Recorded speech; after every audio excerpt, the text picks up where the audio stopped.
Today on the Lazy RPG Talk Show, Shadow of the Weird Wizard has a bundle of holding. How do you find and read great blogs?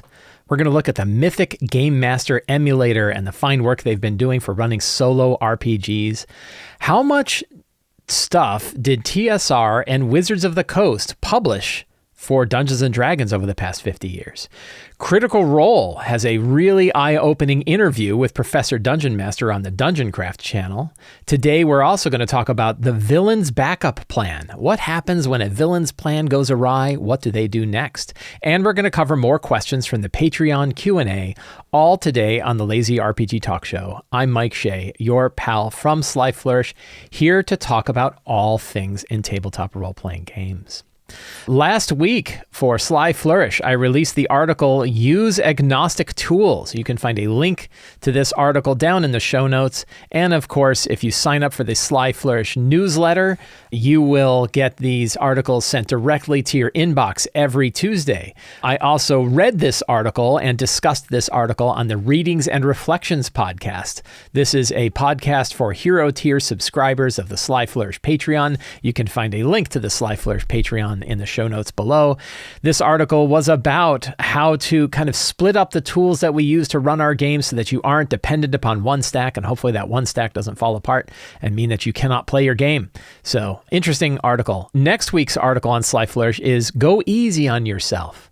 Sometimes we hold ourselves to a standard higher than we really need in order to run our games, and while continually improving the craft of game mastering is a very valuable goal. Also, sometimes a more valuable goal is just remembering that it's okay to just run our game with our friends and we don't have to be perfect. So this is a little bit of a motivational piece to kind of help us get our head around what's going on. This will be published on Monday on Sly Flourish, and on Tuesday you can get it if you sign up for the Sly Flourish newsletter. Again, you can find a link to join the newsletter. You should totally join the newsletter. It's totally free to do so. It's a great way to get these articles sent right to your inbox. And then on Thursday, I will be doing a Readings and Reflections talking about this article and diving into the article a little bit more and the Readings and Reflections podcast on Patreon. Also, last week on Patreon, I released Vathrex Unchained. Vathrex Unchained is a short 3-page scenario designed for Tier 3 characters, roughly 11th level 5e characters, set in the City of Arches below Vathrex Forge, where we finally learn how Vathrex Forge gets its nearly unlimited supply of fire that they use to forge their weapons. As it turns out, a pit fiend has been bound down below, and the characters have to go down below because the pit fiend is getting free, and what are you going to do about it? So it's a fun little adventure, fun little scenario designed so that you can customize it and build it for your own group. You can set it in the City of Arches, or you can set it pretty much anywhere and use it in your game. So that is available to Hero Tier subscribers to the Sly Flourish Patreon. It was released last week, but you can find it in your Hero Tier rewards page when you go to the Sly Flourish Patreon. Shadow of the Weird Wizard. Shadow of the Weird Wizard is a role-playing game designed by Rob Schwab, who created Shadow of the Demon Lord.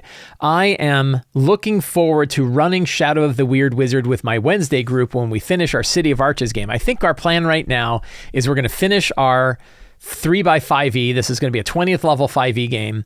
Then we're going to do a few sessions of Dragonbane, because I've got the Dragonbane box set and I'd like to play that with my group, and I think it's a little more lightweight and fun to try out. And then I would like to switch to a Shadow of the Weird Wizard campaign where we go through Shadow of the Weird Wizard and enjoy that one. So Shadow of the Weird Wizard currently has a bundle of holding going on right now where you can get the player collection, which includes the Shadow of the Weird Wizard book and the Shadow of the Weird Wizard spell cards for $10. So that's a very good deal. And then if you hit the threshold price on it, threshold price is $26. $26 includes the Secrets of the Weird Wizard, which is the GM guide, 3 Weird Wizard source books, and 4 Weird Wizard adventures. So this is a really, if you want to dip your toe into Shadow of the Weird Wizard, this is a fantastic way to get in and pick up the PDFs for cheap. I'm probably going to buy a few copies of the Weird Wizard player collection so that I can give out copies of the PDFs to my players characters when we're getting ready to play the game. I think it'd be useful to have a digital version of this available so that when we're building characters and things like that. To me, the real power of Shadow the Weird Wizard and Shadow the Demon Lord is the vast amount of character customization you can have. Shadow the Weird Wizard is not what I would call an old school game. It is still a game of character empowerment, though I would say it's got a deadlier edge than 5e has.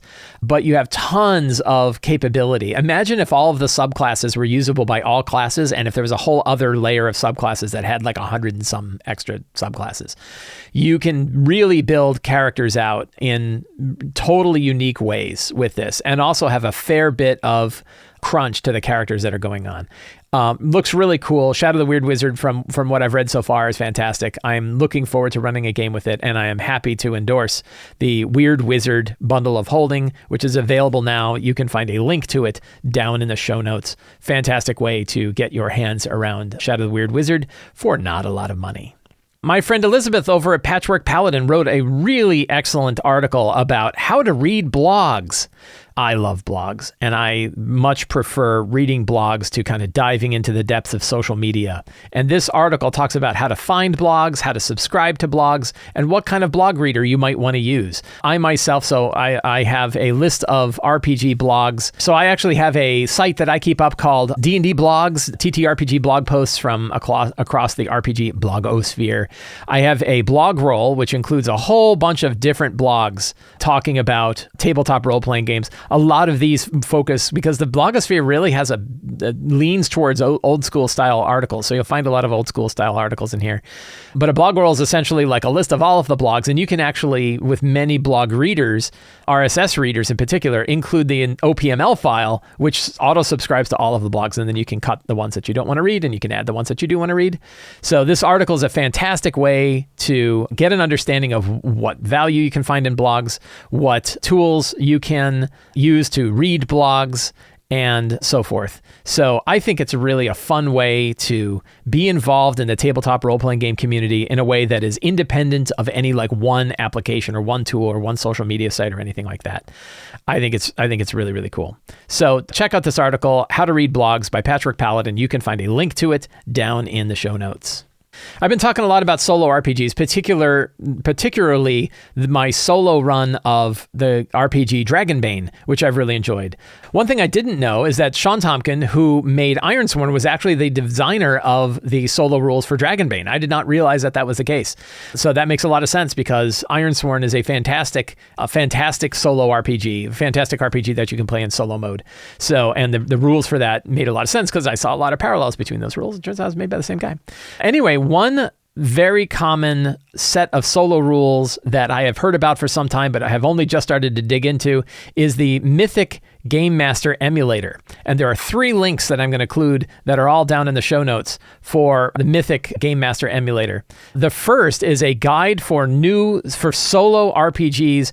This is a free downloadable guide that's specifically designed to help new solo role players understand the power and the benefits of running RPGs solo.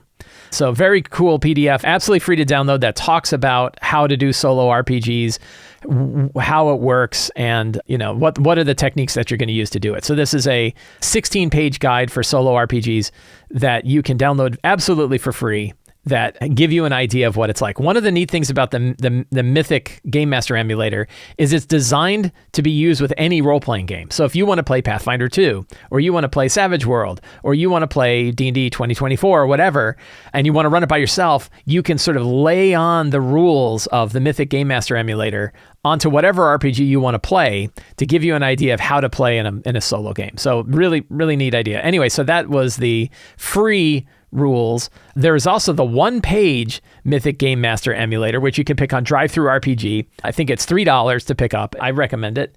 And let's see, we'll take a look at it.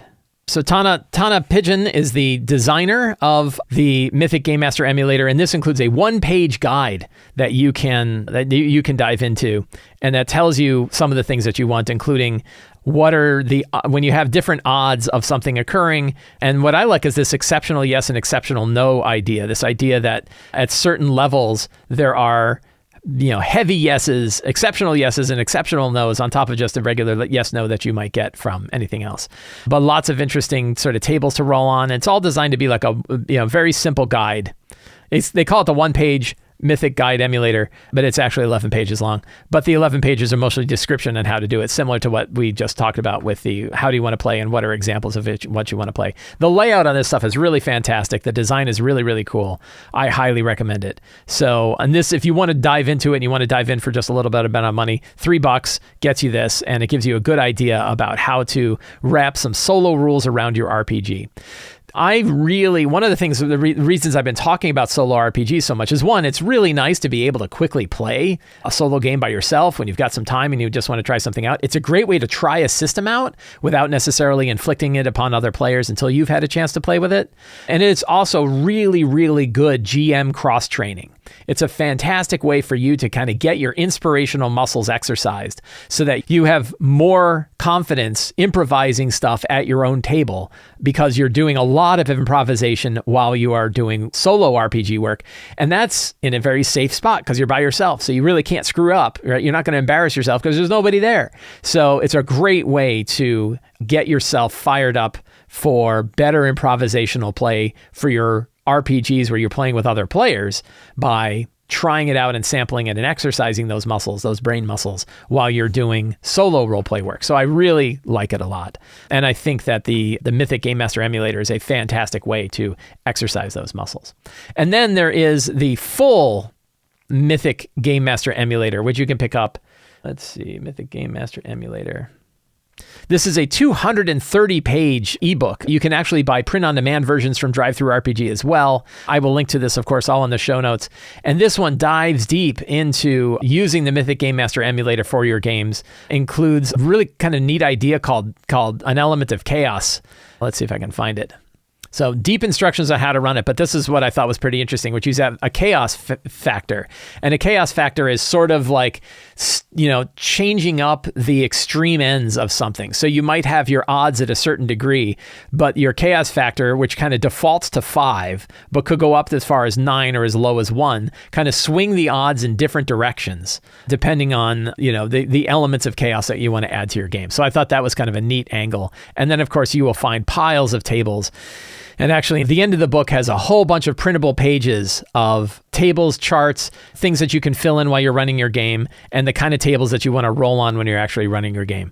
I haven't played too much, and I actually just kind of opened the PDF and flipped through it myself, so I haven't completely dived deep, but many people have looked at this and really, really liked it, and so it came to my attention, and I wanted to bring it to yours as the Mythic Game Master Emulator, available on DriveThruRPG.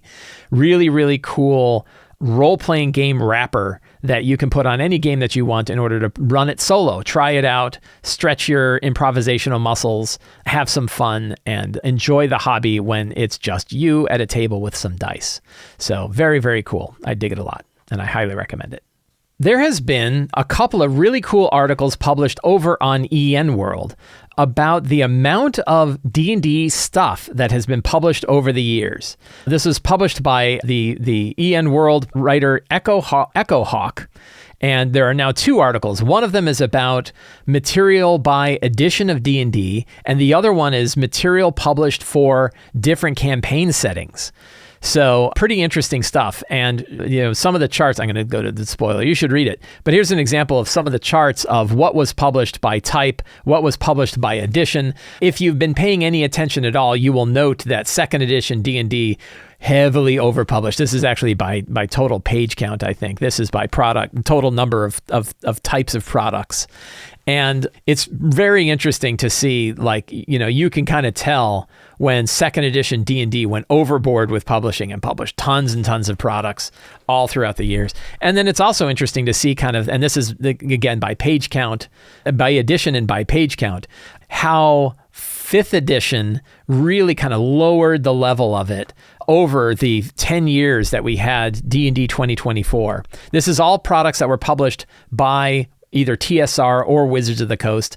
There's some little traces of licensed products that are in here, but those are, the writer of this noted when licensed products were getting added into it. So pretty interesting stuff. I thought it was a really fun look at the kind of stuff that got published over the years. What was the history of this published thing? I referred to it as like really interesting yet useless information. Useless in the sense it's entertaining. It doesn't really teach us anything, I don't think. I don't think that this really, changes the hobby too much, but it's definitely an interesting historical take on the publication of stuff for Dungeons and Dragons in particular. The other article which came out was the doing it by setting. How much stuff was there by setting? I wonder if there's more in here. And this was kind of interesting because there were settings I hadn't really considered and settings I hadn't really heard about. I didn't know. I knew that there was a connection between D&D and Lankmar, the Fritz Lieber setting, but I didn't know that there was actually a licensed work. I also didn't know that there was a game world that essentially all of the OD&D stuff was considered added to one particular game world. And that was that Birthright? Mystara. So they sort of considered that all of the material that for old school OD&D ended up added to Mystara. So that was sort of retroactively done more so than anything else. But that was kind of interesting. I didn't know about that. So I will link to both of these articles down in the show notes. Interesting look at the kind of products. And, again, no surprise, Forgotten Realms had a ton of products that were published for it over long periods of time. Something else I hadn't really considered was like Spelljammer. And Spelljammer had a almost 30-year gap in products from the time of the last Spelljammer product in 2nd edition to the time of the Spelljammer box set that was released for 5th edition was almost 30 years. So that was pretty interesting, I thought, that this setting that hadn't been touched in 30 years suddenly got touched again. So pretty interesting stuff. Anyway, I linked to both of those. I will link to both of those articles in the show notes so you can read them about how much D&D stuff was published by edition and how much D&D stuff was published per setting. So two fun articles. So this past week, the team from Critical Role, Matt Mercer and Matt and Travis, both from Critical Role, were interviewed by Professor Dungeon Master on the Dungeon Craft channel. That was really interesting. Apparently, what he said is they reached out to him to talk to it, and it was considered a no-holds-barred interview with Critical Role by Professor Dungeon Master on Dungeon Craft. I highly recommend it. I thought it was a very interesting interview, very genuine, direct questions, direct answers, a really fun kind of peek behind the scenes of what's going on, and answered two big questions, one of which has come up a lot for a long time, and one question that has just come up very recently. And the answers to those questions were directly answered. So the first one, and I had talked about this a couple of weeks ago when we found out that Critical Role Season 4 was going to be run with D&D 2024. And I thought, well, that's pretty interesting. And one of the questions I had was like, and I hadn't really thought about it, but some people said, well, like, why did they pick D&D 2024? They have Daggerheart. They just published Daggerheart, their new setting. I was surprised. I wouldn't say that I was completely shocked. I made this, you can actually go back and listen to my talk back then as well. I thought no matter what answer we get on what system they're going to run for Season 4 of Critical Role, it's going to be interesting. If they picked Daggerheart, that's going to be very interesting for the RPG hobby overall. If they picked D&D 2024, that would be very interesting for the hobby overall. If they picked D&D 2014, that would have been very interesting. I think it's pretty likely that if we were going to say that there are 3 games that they might run, it would be those 3. I think it would be highly unlikely they'd pick anything else. But of course, if they had picked anything else, that would have been really interesting too. For me, there was almost no answer they could have given to that question that wouldn't have been an interesting conversation. So just from that perspective, I was very interested. Then I saw a video where they talked about like, why did they choose that? And the video's response was money, that they almost certainly got paid in order to run D&D 2024. And I thought about that, and the video made some points. The video claimed to have some evidence that they actually had, but I don't think they really did. Or if they did, the evidence clearly was wrong, because it turns out they're not. But it was an interesting case, and it made some sense to me, which is like, the cost to advertise on Critical Role is pretty high, right? If you're doing an ad spot on there, that's a high ad cost. And if you're running your entire show on a game that is published by somebody else, that's a lot of marketing you're doing for that game. To do that for free is really interesting. So it would not shock me. It would not have shocked me if it turned out that Critical Role, yeah, we did have a partnership with Wizards of the Coast. They came to us, and like I said, they drove up a big pile of that lost E1 money and handed it over to Critical Role and said, thank you for running our game system that we're promoting very heavily ourselves. So I wouldn't have held it against them either. Like, I don't have a strong opinion about Critical Role, the Critical Role as a company. So I would not have felt like, oh, they sold out to the man if they had done that, right? I don't have like a strong opinion of it one way or the other. It would have made sense because they're a company. Wizards is a company. They're offering a ton of visibility to this system. So it would not have surprised me. So from that perspective, when I watched the video, I said, oh, that's kind of interesting. I wonder. And then I thought like, well, how will we know? So there was a lot of talk about it. There's a lot of talk about it on the Sly Flourish Discord server. I've had lots of conversations with other people about it too. And the big question was like, how will we know? And I said, well, you'll probably see a lot more branding and endorsement in the show if they did. And if you don't, then they might not have. But I don't know that we'll ever get the real answer to whether they did or didn't. Well, guess what? We did get the answer because Travis and Matt on the Professor Dungeon Master, he said, did Wizards of the Coast pay you to use D&D 2024 for Critical Role Season 4? And they said, no. They did not. And we said, okay. That's interesting, right? And then, of course, what I'm going to avoid is anybody who's like, yeah, but how do you really know? Like, do you believe them? And like, come on. Okay, now, if you decide that they're lying, that's on you, right? Now you're coming up with conspiracy theories. As far as I'm concerned, when they say they weren't paid, they weren't paid. Because honestly, who cares? In the end, like, what are we talking about here? It doesn't really matter to our daily lives. But I believe them, right? I believe that when they say they're not getting paid, they're not getting paid. And they said they're not getting paid. So that's interesting to me because what that does mean is, wow, did Wizards of the Coast get a really, really good deal out of this, right? Like Critical Role, because of the fan content license that Wizards of the Coast puts out, they don't have to give Wizards of the Coast anything in order to use D&D on their show.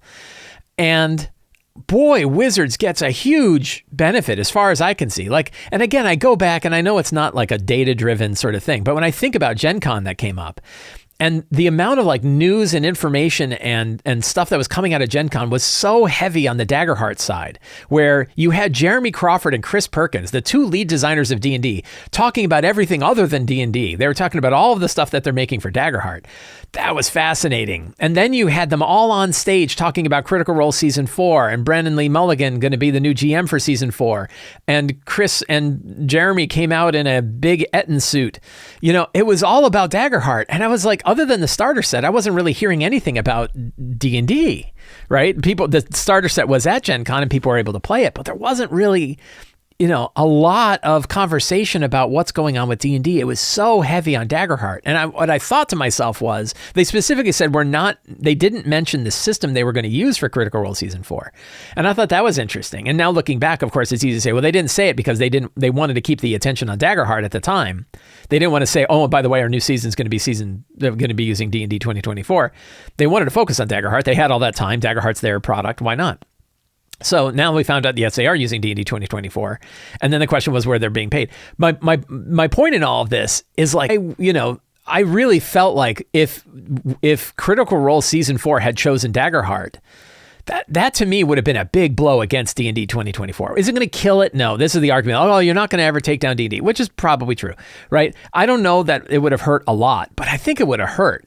And again, I go back to like the statements that Wizards of the Coast has made about how the growth of D&D ties back so much to streaming gaming.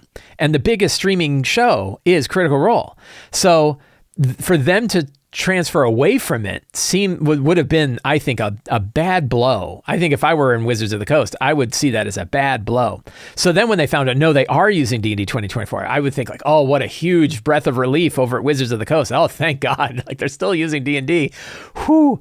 Now, there are questions about this. I've been lots of conversations on EN World and other places where they're talking about it. And one of the questions kind of comes down to a couple of things.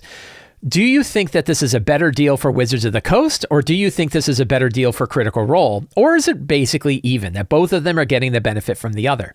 If you feel like they're both getting an equal benefit from the other, then the fact that Critical Role is not being paid to use D&D 2024 seems totally fine, right? It's like, okay, it's an equitable partnership. We get to use the system gets the benefit of our promotion, but also we are going to have more people watching our show because we're using a system that they're familiar with, which is Dungeons and Dragons, which is what Critical Role was started. Well, I guess they started technically with Pathfinder at the time. But, the whole thing about we're a bunch of nerdy voice actors playing D&D, you can't really say that if you're not playing D&D. So I think like that's one where you kind of say like, okay, is the value of this evenly distributed or not? And then if it's not, I don't think it is myself. My personal feeling is that Wizards of the Coast is getting a better benefit out of this than Critical Role has. Critical Role has a big audience. One of the arguments is like, yeah, but the shows where they've been using other game systems don't have near the number of views as the shows as like season 4. I don't know if that's system dependent or not, because we haven't ever seen them switch to a different system for their mainstream show. So I don't really know that we have evidence to say that one way or the other. But my feeling is that Critical Role, that Wizards of the Coast is getting a bigger benefit, bigger direct benefit of having Critical Role using D&D than Critical Role is for having chosen D&D over, say, their own system of Daggerheart. I don't think it's wrong. I think that they chose what they chose. I think that their reasoning for choosing it. So the reason for choosing it is a little interesting. I want to dive into that piece of it a little bit. One of the reasons that so again, I believe what they say, right? When they say it, I believe it. And when they say we chose it because we wanted a system that we were comfortable with, that we were familiar with, that it felt right. And also they had made the choice some time ago when Daggerheart really wasn't done yet. And that makes sense, right? It makes sense that, we've been working on Critical Role for a while now, working with Brendan Lee Mulligan. We've been working on all this stuff, and we want to pick a system we're familiar with. The question I have is, how familiar is anybody with D&D 2024 right now? To my mind, D&D 2024 is a different enough system that, like, I'm struggling with things, right? I've been playing D&D 2014. I've probably run 1,000, I don't know if I've run 1,000 games, close to it, right? I've run hundreds of D&D 2014 games over the past 10 years, hundreds and hundreds of them. And when I'm running D&D 2024 stuff, I'm learning things. I'm like, I didn't realize that the help action runs differently than it did before. I have players who are like, the barbarian and keeping rage up is different. There's lots of little differences in D&D 2024 that make it different from D&D 2014. And even though the underlying core system is the same, those little differences can trip you up, right? You could be partway in. I would be shocked if when we're watching Critical Role Season 4, if we don't see them stumbling on some of the differences between 2014 and 2024, which comes back to, if the argument is you want to use a system you're familiar with, then why not use D&D 2014? Because we're all familiar with that. We got 10 years of experience with that. Who could say? Now, does it matter that Chris Perkins and Jeremy Crawford are on Brendan Lee Mulligan's speed dial on his phone? He actually mentioned that. He's like, I can actually ask questions directly to the two guys that designed this game. That might be a factor. I don't know if it's a big factor in why they chose it, because I have a feeling they chose it before even Chris and Jeremy necessarily came on staff. But I think that's interesting. So again, I don't think they're wrong, but I think that it would not surprise me if we see them stumble a little bit on D&D 2024, because I think everybody stumbles a little bit on it. There are differences. There are ways that the game is different. It is not, we all understand the baseline stuff, but there are a lot of little subtleties that are easy to miss. I ran a 2014 game last night, and we had some little bits where 2024 stuff was showing up when people were looking up rules on D&D Beyond. And we were like, wait a minute, what does this have? And then we had one player who plays a barbarian in a different game who was explaining to another player who plays a barbarian about how to keep rage up, but one was using the D&D 2024 rules and one was using D&D 2014 rules. So that got really confusing as well. So I think there are actually going to be some subtle differences in there, and we'll see if those manifest. I am not saying that they were wrong in what they chose. I am not saying that I could be wrong in all my assessments of this. I think the whole conversation is interesting, which is the whole reason I'm having the conversation with you right now, is I feel like it was really interesting that they chose D&D 2024 for Season 4. I think any answer they would have given would have been interesting. I think it is very interesting that they chose it because they wanted to be familiar, even though D&D 2024 is kind of different. But they do have the advantage of the two lead designers sitting in the sidelines, so they can be like, Jeremy, what's up with the hiding rules? Tell me how that's supposed to work. And then they can have a big conversation about that. That would be really fun. I think it is really interesting that there wasn't any kind of business deal between Critical Role and Wizards of the Coast for them to use D&D 2024. I would not have been surprised if it turned out there was. I am not necessarily surprised that it turns out there wasn't, but I think that it is interesting, right? I think that that's an interesting conversation. So that was the first question. The second question is one that has come up often. And this is one you can tell they're like, oh, this question again, but they knew the questions were coming. So they weren't like disappointed. And that's, is CR a scripted show? Right? And they said, no, it is not. It is a D&D game. We don't know what Matt is going to bring when he brings it to the table. Matt doesn't know what the characters are necessarily going to do when they're sitting down with a particular game. They do not sit out ahead of time and, like a television show, walk through and figure out from beginning to end what is going to happen across a session. As soon as they said that, I already saw people, they're like, well, of course, that's what they're going to say. And then again, you're back to conspiracy theories, right? You're back to saying like, oh, I don't believe them when they say this thing. I believe them, right? And also like, I think it's important to note, I am not necessarily a critter. I don't watch Critical Role. I have watched episodes of Critical Role. I keep up on the news on Critical Role in general, kind of in general. Like I couldn't tell you the names of any of the characters, for example, but I've watched it. And it looks like a D&D game to me. It looks like a really interesting D&D game where you have very invested players and very invested DMs that have like $1 million studio and lots of people watching. So they're all very invested in what's going on. But when I squint, it looks like a D&D game, right? When I look at it, it looks very much like a D&D game. The banter back and forth between the players and the characters feels like a D&D game to me. The kind of scenarios that Matt is putting up on the thing, that feels like a D&D game to me. Is it a D&D game with a super high production value? Yeah. Is it a D&D game where everybody's kind of coming to the table fresh and excited and not after a full day's of work and the 30-minute commute? Yeah. So there are differences that you'll find between a home game and a game that's being run on a show like that. But it still feels like D&D to me. And when they say that it is not scripted, I kind of believe it. But part of it then gets in the conversation of what does scripting mean, right? What is scripting? My argument is that like what we're really trying to ask is Critical Role as a show more scripted than a home game would typically be? And what I mean by that is like yesterday, I hit one of my players up on Discord ahead of time and I said, hey, there's this character and NPC arc that you've been on for a little while. I think it's going to come to a head in the next session. And so I want to ask you, what does a good and a bad outcome look like to you for this situation? And the player told me what the good and the bad outcome looked like for that particular situation with that NPC. This is an NPC interaction that's been going on for more than a year, and it was going to come to a conclusion then. And so I wanted to make sure that like, this is an important investment for the player. And I wanted to make sure that like, I don't pull a Game of Thrones season 8 of Game of Thrones blowing the ending, right? I want to make sure that it's coming to a good conclusion. And he told me like, these are the things that I think would be good. These are the things that I think would be bad. And I'm like, okay, was that scripting a little? Right? Like he was giving me information about how the storyline was going to go that would be good or bad. It then ended up going a good way. There was still a big threat, right? There was still a big question. And then it came out and it came out good. And they felt like that was a good, solid conclusion. Now, the players afterwards said that really felt like a good way of tying up that particular storyline that's been going on for some time. And it was very happy and everybody was happy. I was happy with it. The players are happy with it. Did we script it? Not really. Like I didn't know exactly what was going to happen, right? I didn't know. It was really came down to two choices. And I wasn't sure what choice the player might make. And they made one and it went that way and it worked really well. And there was other aspects too. Was that scripted? Not really. I've heard some arguments that say there are times where you're looking at the Critical Role show and it's clear from like scheduling and like planning of future sessions that there's some information the players have about the direction the show is going to go, just so we know like which players are going to be at the table when. So is that scripting? Well, I don't think that's any more scripted than what we might do in our own games. Where like, oh, I know I'm going to have these 4 players, so we're going to go down this particular path. I mean, there's some amount of pre-planning that happens in RPGs anyway. And then there's some amount of like random circumstance that occurs in our games that somehow drive this story. My feeling is that both the folks on Critical Role, when they talked about it, and from what actually happens at their table and what happens at our table is it more scripted than our games typically are? I don't think so. Maybe a little, just because like they're a big show and they do have big schedules and they have a lot of players and they have a lot of stuff going on. Maybe there's a little bit more of like, hey, the direction's going to be going left versus right.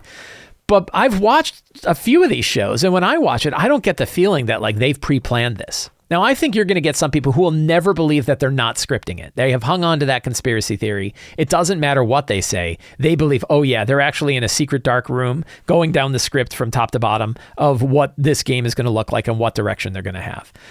I don't believe it. right? And I also, I'll bet you there's a big overlap between the people that think it's heavily scripted and the people that don't like the show. I bet you that Venn diagram, that there's a big overlap on like, I don't watch it, I don't really like it, and I think it's scripted. I bet you that those are heavily overlapped, where I doubt if you would find people who say, I absolutely love this show and I watch it all the time and I can't wait to see what happens next, but I think that they're planning it all out ahead of time. I bet you don't see a lot of people like that, but I could be wrong. But I believe them. I think it's scripting.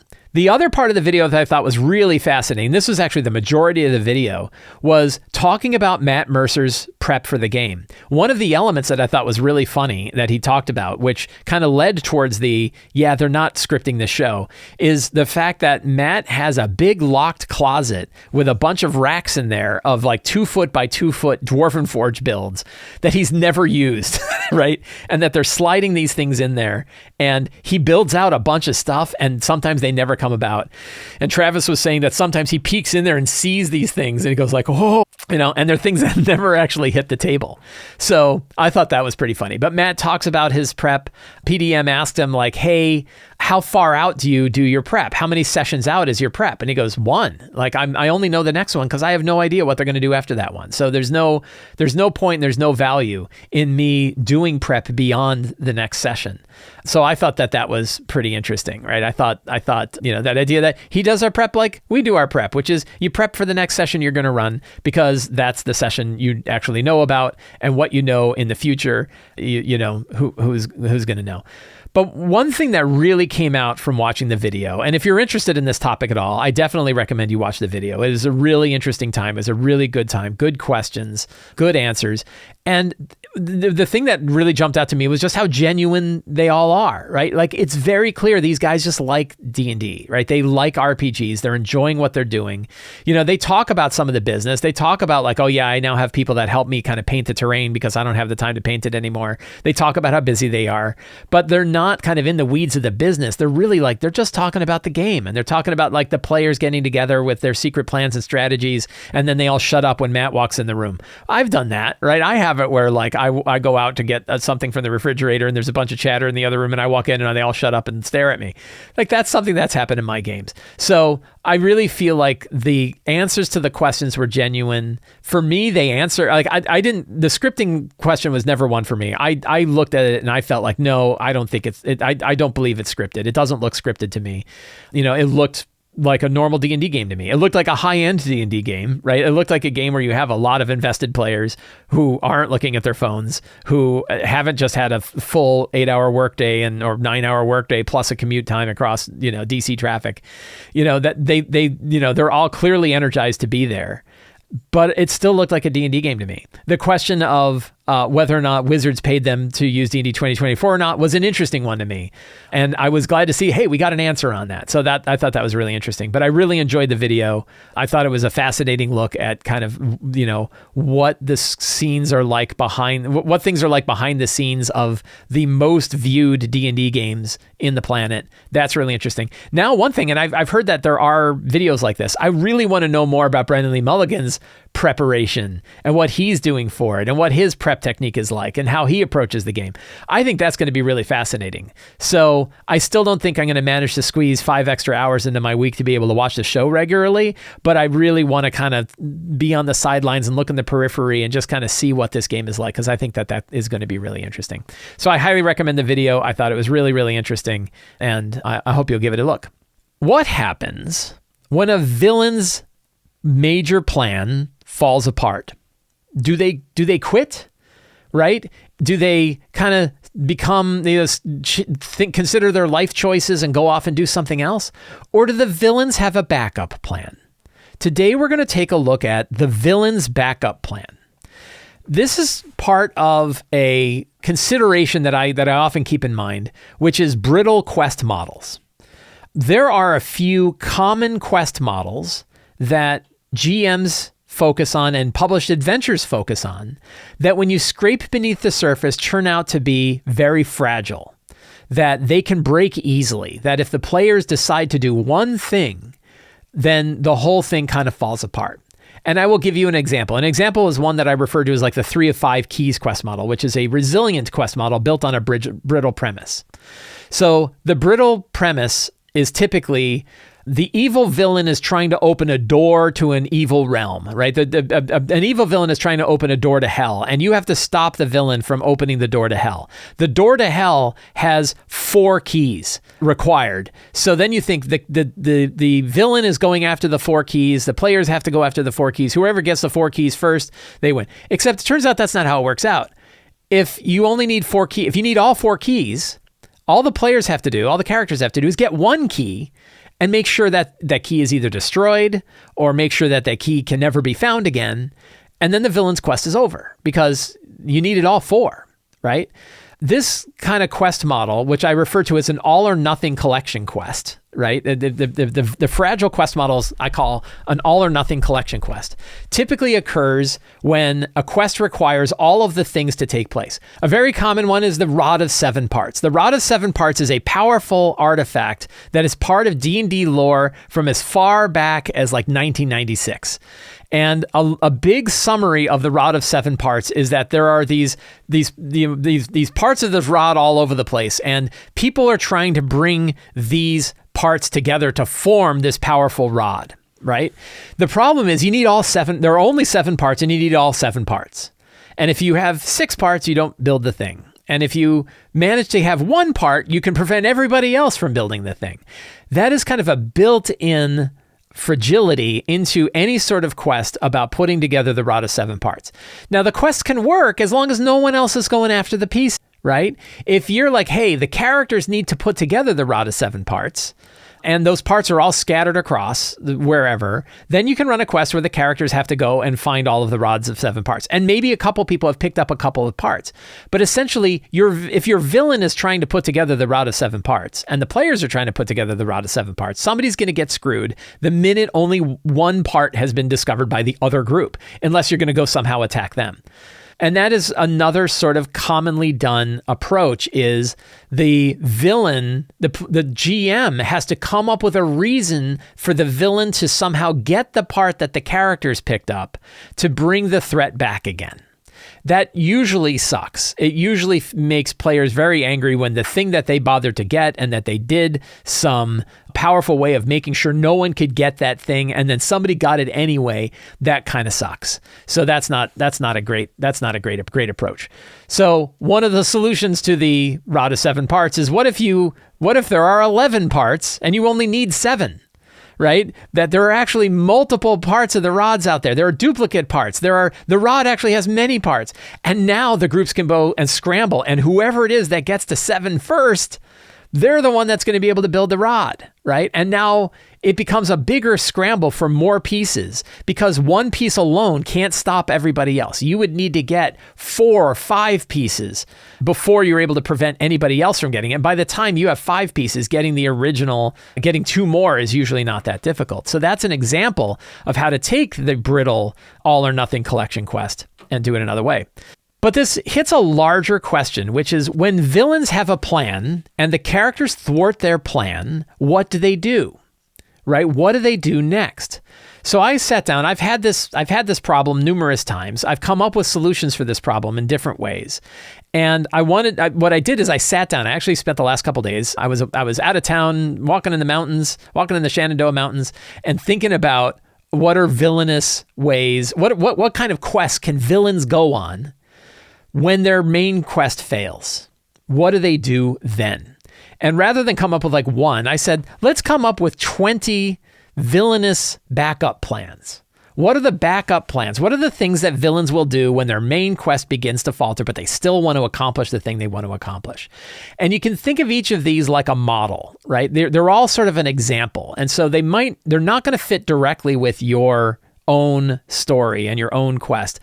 But 1 or 2 or maybe a couple more of them might give you ideas about what your villain can do if their main quest fails. So here are the 20 secondary plans, the 20 backup plans of your villains. 1, make a pact with the devil. 2, sacrifices themselves. 3, sacrifices their followers. 4, sacrifices something they love. 5, finds another key. 6, conducts a life-stealing ritual. 7, makes a deal with a rival.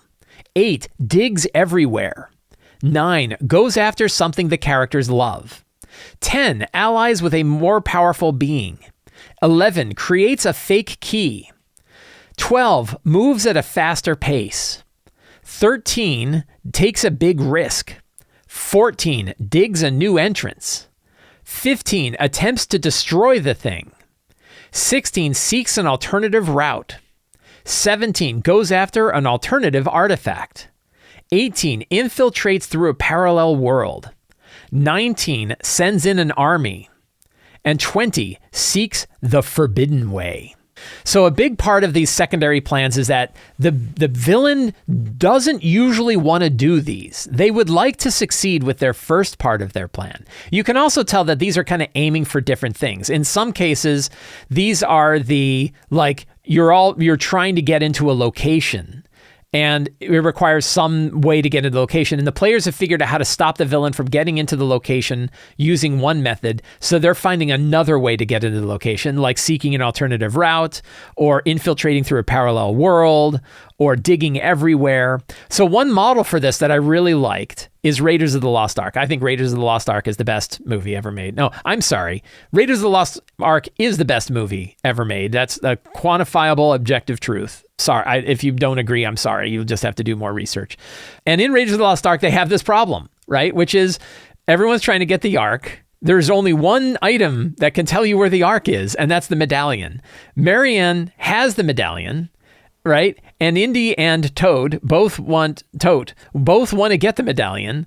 Indy manages to get it with her, and they run off with the medallion. And at that point, the villains are hosed. They can't find anything. So what did they do? They came up with an alternative key, right? Toad has half of it on his hand. This is creates a fake key, right? He creates a fake key. But the key doesn't quite work because he only has half of it. So then what do? They dig everywhere, right? So you see them, and they're digging up all of Tanis, trying to find the room. They've used it, and they're digging where their fake medallion told them to dig, but that's not actually where the medallion is.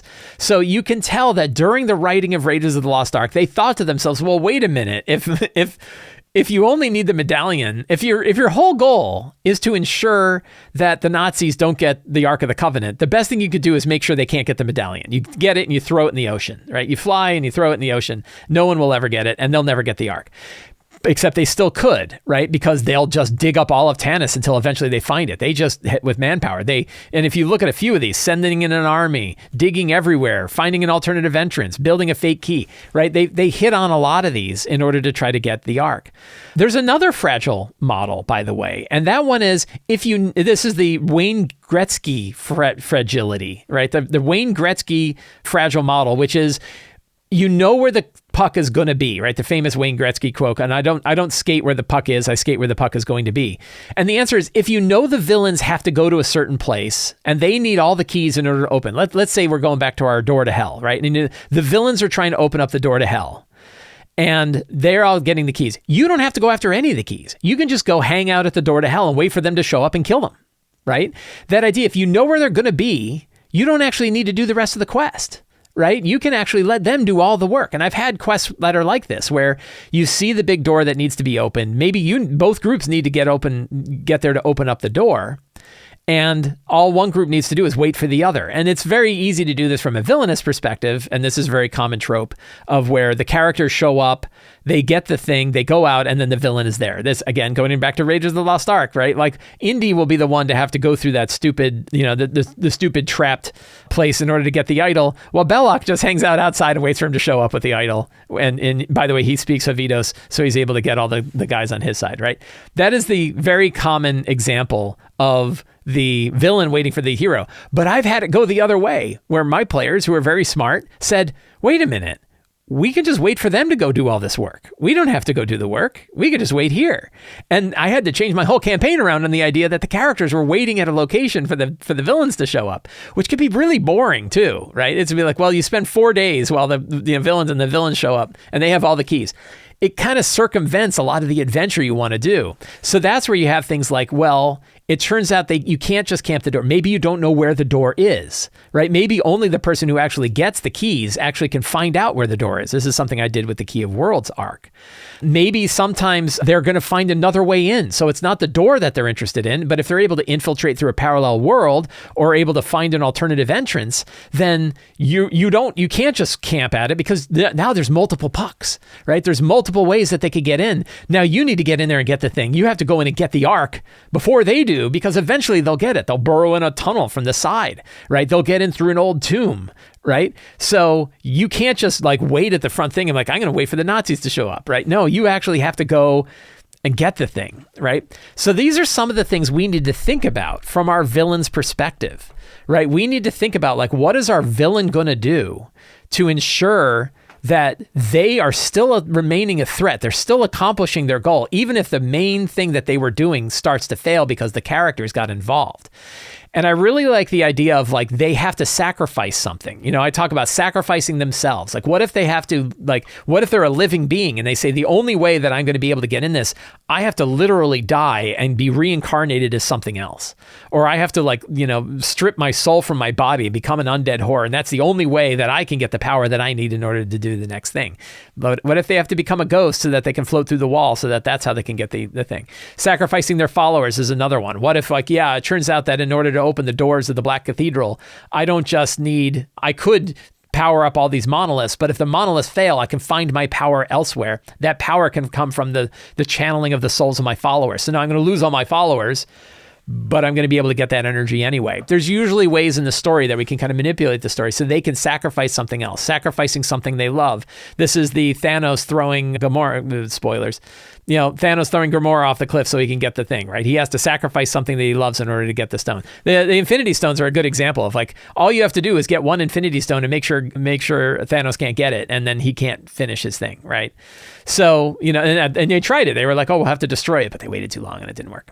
So I like the finding another key. That turns out there's another way. This is the, you know, the medallion burned on the hand thing that they figure out, like maybe we can make another key. Maybe there is another key, a whole other set of keys.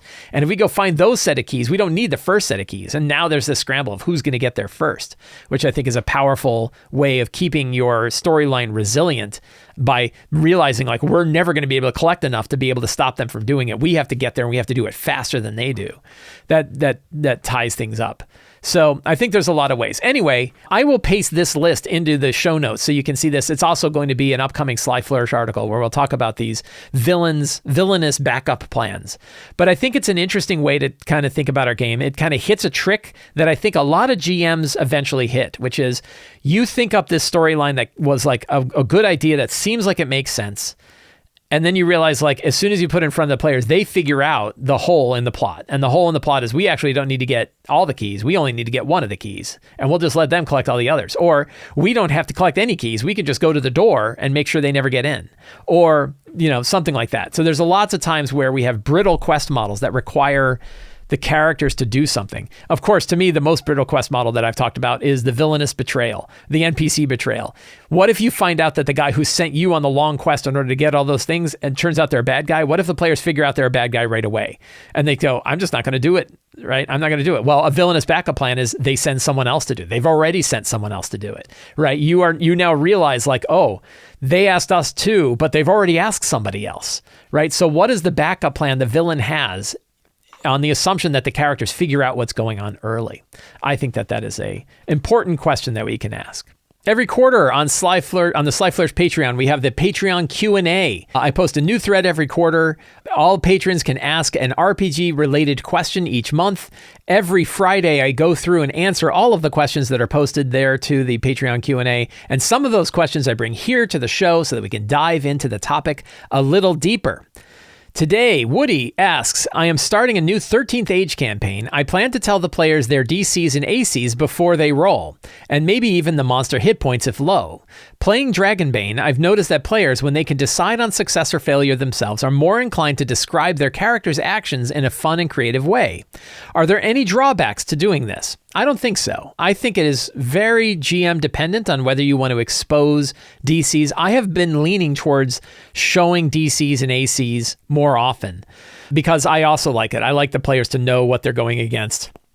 I think it matters a lot for rolling checks against things. They want to know, like, is this going to be hard? So I will often tell them this is going to be a hard check that's a DC of 20, so they know it. One thing I really like about Dragonbane is that the players know all of the checks that they have to make because they're all on their character sheet.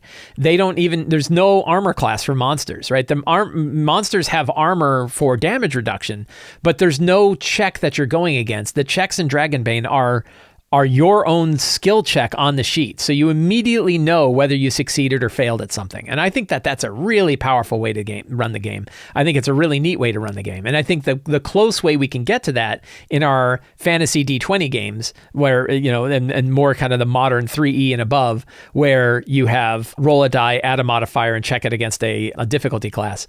That the way to do that is tell them what the difficulty class is. I've even heard people talk about that you can sort of do the math. So you can actually tell them, like, what's your bonus on this check? And they say, I'm +5. And you say, okay, the difficulty is 20. So you have to roll a 15 or better. You have to roll a 15 or better on the die in order to succeed at this check. So you can actually tell them like what the roll is going to be, which gives them a more Dragonbane-like experience.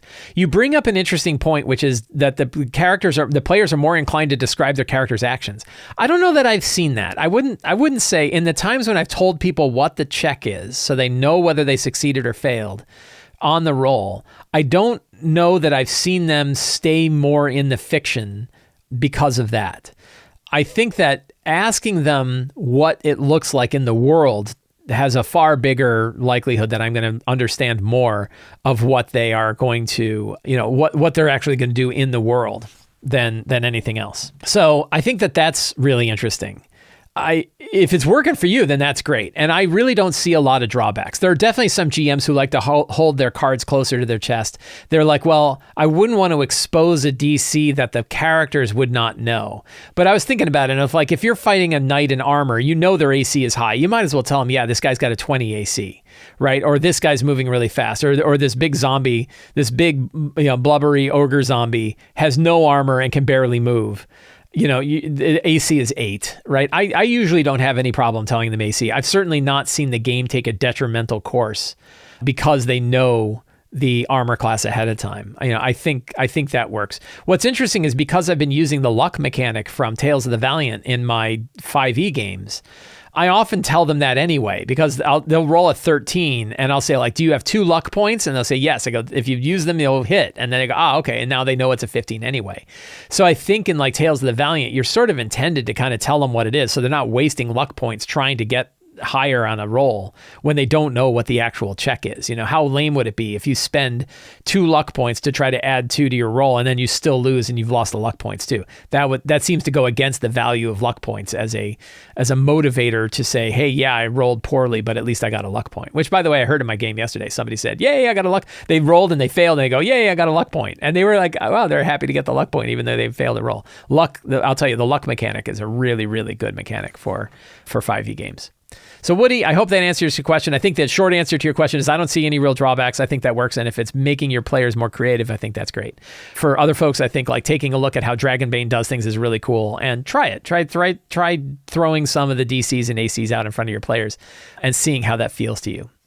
Rain D says, I've purchased several TTRPGs over the years other than D&D 5e, Blades in the Dark, Tales from the Loop, Draw Steel, The One Ring, etc. And although all of those systems are great in their own way, I'm reluctant to actually change from D&D 5e to any of these other systems. The main reason being that I'm convinced the fun and enjoyment of my players is impacted more by the story and adventure and the character engagement than the actual system we're using. I'd rather invest time in building the story and developing the character arcs than having to learn a new system and forcing my players to learn it too. But maybe I'm wrong. How much does the system you choose actually impact the fun at the table? That is a really good question. And I think a lot of it depends on you and your players and the systems that you're playing. So one thing I would poke at on this is you don't have to change systems, right? You talk about, I'm reluctant to actually change from D&D 5e.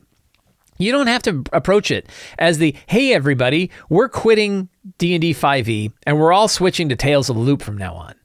Instead, you could say, hey, how about we take a quick break from 5e and try a couple of sessions of Tales from the Loop and see what we think. And one thing that I think is definitely valuable for GMs, when you try other systems, you think about all of the systems you're running a little differently. So there's lots of stuff from D&D 5e and the way that I run my games now that I got from running other games like Shadow the Weird Wizard, like 13th Age, like Fate. You know, there's lots of other systems, you know, Blades in the Dark and Powered by the Apocalypse games. I've learned Numenera, right? I've learned from so many of these other systems, and I have ideas from those systems that I bring into my own game that have changed how I run my 5e games. So from a GM's perspective, there's a lot of value in running other RPGs that change how you think about RPGs overall and change how you run whatever system you're running. But you never have to like give up on one system for another, right? And to me, the two ways that we can help convince our players to try other systems is to do two things.